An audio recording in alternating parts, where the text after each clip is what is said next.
Fresno State baseball can hold his head up to any freaking team in the nation. A new era begins. This is an absolute incredible honor. Fresno State baseball introduces a familiar face as the new man in charge as we go one-on-one with the new skipper. Understanding the history of it, having been a player and a coach for as long as I have, I know where it's been. Plus, had to stay home and play for the Dogs. From a Golden Eagle to a Diamond Dog, we catch up with incoming freshman Caden Munster. Hopefully more bombs. I mean, that's what I'm hoping for. And we head to Hanford. It's first time bringing it out in the public and whatnot, so it's cool. Everybody's all excited about it. I'm excited about it too, man. Former Bullpup and Bulldog Juju Hughes shows off his Super Bowl ring while giving back to the place he calls home. It's definitely big for the community, for everybody. It's a blessing for us to be a part of this. Bulldog Breakdown starts now.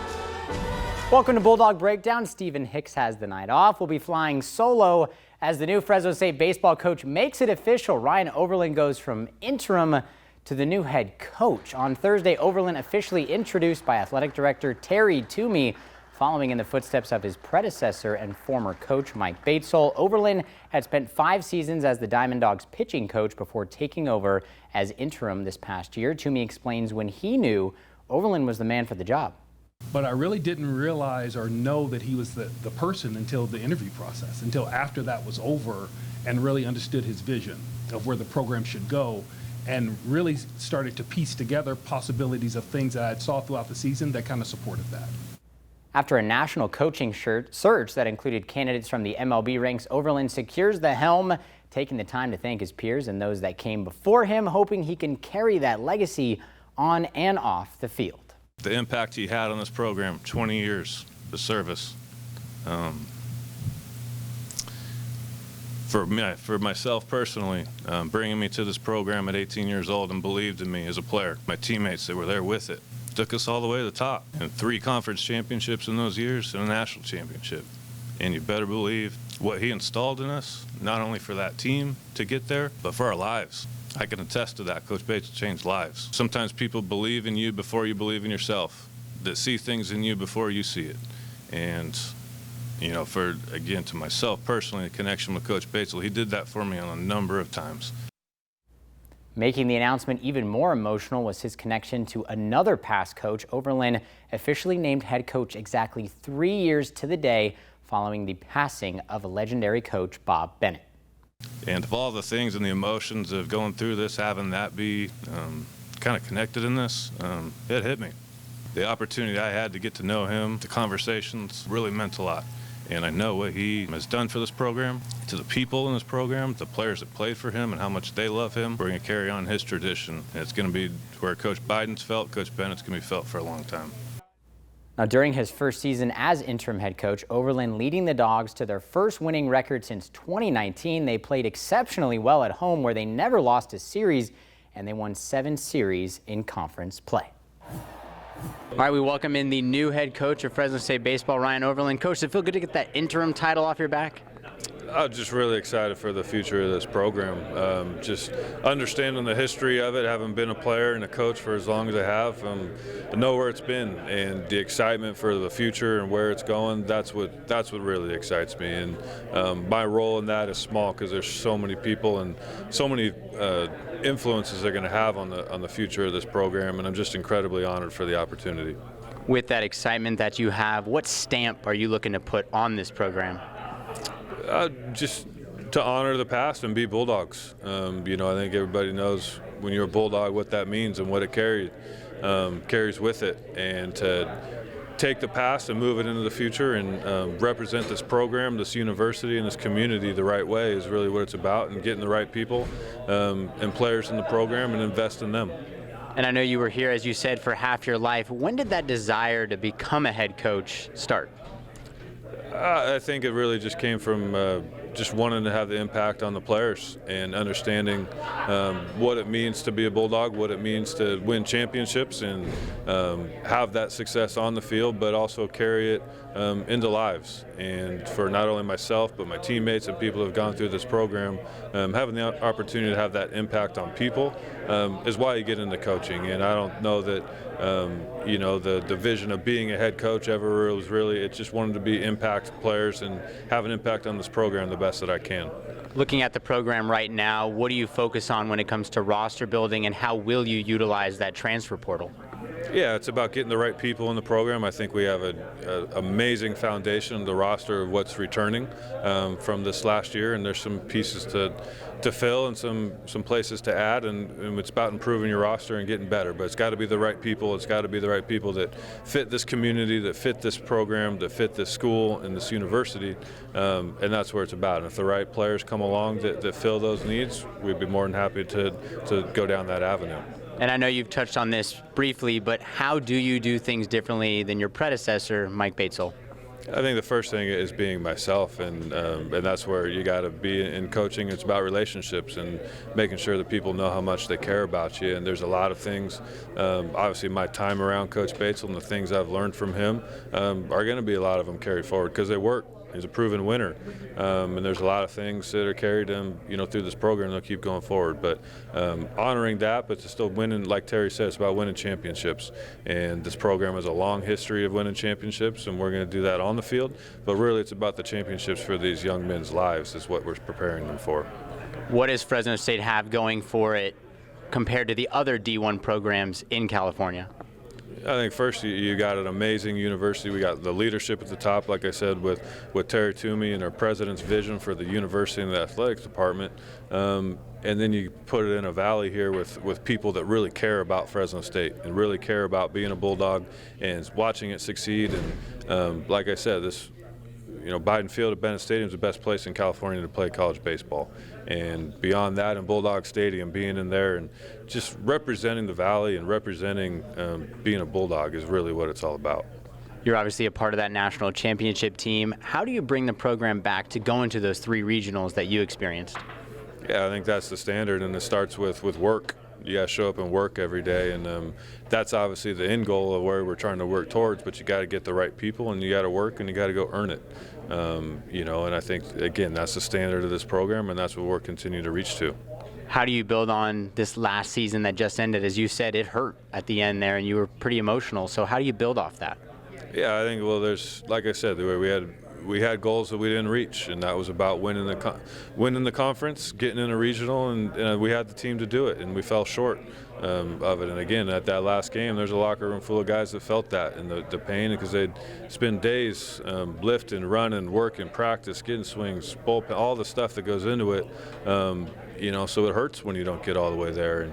And as much as we wanted to take steps forward, and we didn't get all the way there, we did take some steps forward. The program is today better than it was 12 months ago, and the experience these guys have from those tournament games, from you know, even losing some of the games on the road in the conference, they're going to learn from that and carry that forward. You have a relationship, obviously, with the reigning American League MVP, Aaron Judge. He backed you yesterday, which is some great praise to have. What's your relationship with him like, and how does that connection help this program? Well, I think just, you know, Aaron and his family have been Bulldogs for a long time, and they really care about the success of this university and how it's represented, and it's done the right way. And obviously, Aaron's an amazing ambassador on a national, worldwide stage for this program and for this university, and our relationship and the support he's given, and you know, just our relationship back to him as a player here and what he's gone through, it means a lot. But the same for Patty and Wayne, you know, as parents, of what they've done for this program and their continued support. It means a lot, and there's so many people like that that have been through this program that really care about it and want to see it succeed. I know for a college coach, the season never really ends because of recruiting and all the things you have to do. So with the season just ending, logistically, what do the next couple weeks look like heading into the offseason? Just closing the chapter on the 23 team, and we have meetings with players the last couple days, and really getting the recruiting to getting the roster ready for next fall, that a lot of good pieces are in place. You know, and obviously with the transfer portal, there's a lot of moving parts and stuff moves quick, so it's identifying names and players that we think can come make an impact, but there's also high school and junior college players out there that can make an impact on your program. So solidifying next year's roster, but also then the recruiting for the future and the 24, 25, 26 graduates, the recruiting, and then obviously getting the calendar and stuff ready for the fall and start working towards a championship team in 2024. Coach, we appreciate the time as always. Congratulations. Thank you. I appreciate it. Overland trying to get the program back into an NCAA regional. The only time that has happened in the past decade came on this date in Bulldog history. Back in 2019, the Diamond Dogs fell to #1 ranked Stanford 9-7. The team was 1 win away from the Super Regional before finishing the season 4-16-1. More on the hire, his predecessor Mike Batesole calling Ovi an unrelenting recruiter who is consistent and, quote, knows how to win, including the last game of the year, as only a national champion can, end quote. Aaron Judge also excited about the hire. The Yankee captain saying in a statement he knows the expectations and the culture it takes to win and run a winning program firsthand. There is nobody better to lead the Bulldogs in this next chapter. A little more than 3 months away from seeing Fresno State run up the ramp once again. It'll be another season with huge potential for exposure. This week we learned that the Bulldogs are set to play 11 of their 12 games on national television. Season opens at Purdue on the Big Ten Network. Arizona State a confirmed night game in Tempe. As of now, all 6 home games will be on Saturday, including that rematch of the Mountain West Championship with Boise State on November 4th. The Eastern Washington game, the only contest not yet on television. The Red Wave loves when a player decides to stay home. Former Golden Eagle Caden Munster joining that list. We meet the incoming freshman who's hoping to hit some bombs at Pete Biden Field. Plus, he's got some new bling, but his roots are as strong as ever. Former Bulldog safety Juju Hughes gives back to his hometown of Hanford. Another Central Valley Youth Football Camp featuring another local NFL talent out in Hanford. The second annual Cannon Sanchez Football Camp in Hanford this weekend. The head coach bringing back a familiar face. Former Bullpup and Bulldog Juju Hughes. I talked with the Cardinals safety about giving back to his hometown. All right, we're here with Juju Hughes, the former Fresno State safety, now with the Cardinals. What are we doing out here today? Man, we're out here at the Cannon Sanchez Youth Camp today, second annual, let me say that. Yeah, Cannon's out here putting on a great event. Brought me in to be a part of it. It's just a blessing to be here. What does this do for the community of Hanford in trying to instill a culture of football? Oh man, it's big. Just being able for guys like myself, other guys that played high up in D1 football, a lot of coaches, former players coming back, being able to be here with the kids and whatnot. It's a blessing, man. I know it's big for the kids. It's big for us. We love being able to come back and do it because I was just them not too long ago. So it's definitely big for the community, for everybody. It's a blessing for us to be a part of this. And being from this community, what do you think it says to these young kids that, hey, you know, I can make it out there? Exactly. That's the main thing about it. You know, it's just kind of giving them, putting that little hope in them that it's possible. Like me being here, hanging out with them, talking with them, just showing them that it's all possible. Like what I'm doing right now, you could be doing the same thing. Just trying to instill that in them. Like if you work hard, we can all accomplish the same thing that I did and what all these other guys are doing as well. Get them, boys. There's 24 hours in a day. Let's say you sleep 8, leaves us with 16. How many hours is the toothpick in your mouth?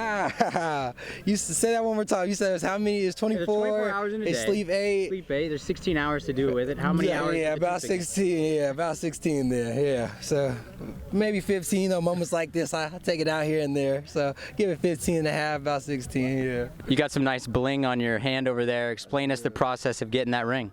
Man, yeah, the LA Rams Super Bowl, man, yeah, they blessed me. Yeah, blessed me being part of that, being part of that team, being able to win this and get this ring and whatnot. They've had it up there in LA, honestly, for quite a while, and they're trying to get it to me. It was hard kind of getting it to me, but I've had it here back home for a minute now, so it's first time bringing it out in the public and whatnot, so it's cool. Everybody's all excited about it. I'm excited about it, shoot, so it's a blessing.